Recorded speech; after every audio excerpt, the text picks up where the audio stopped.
This is the Lone Crater YouTube. We hope this video helps. You start by powering down and disconnecting the keyboard. This prevents shorts and accidental inputs. Once done, inspect the spacebar type closely so you know whether you're dealing with a scissor, membrane, or mechanical stabilizer. Make sure to have a keycap puller, small screwdriver, tweezers, and compressed air at hand. Begin by gently popping the spacebar cap off from one end, lifting evenly. This reveals the stabilizers, and switch beneath so you can see the root cause of sticking or non-response.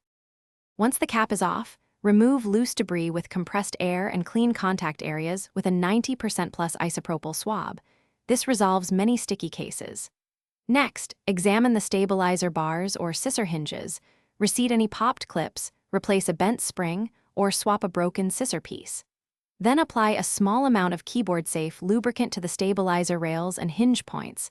This reduces friction and prevents rattle. Make sure to test the travel repeatedly while adjusting so you achieve even, responsive movement.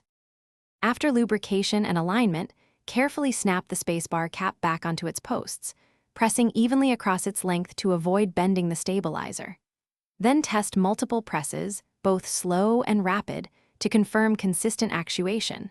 If it feels soft or unresponsive, plug the keyboard into another device or run key testing software to isolate hardware versus software issues. If problems persist, replace the stabilizer module or switch, or consider replacing the keyboard. Tip: if the spacebar registers intermittently, check the switch solder joint or flex cable connection first. Thanks for watching. Consider subscribing if we helped you.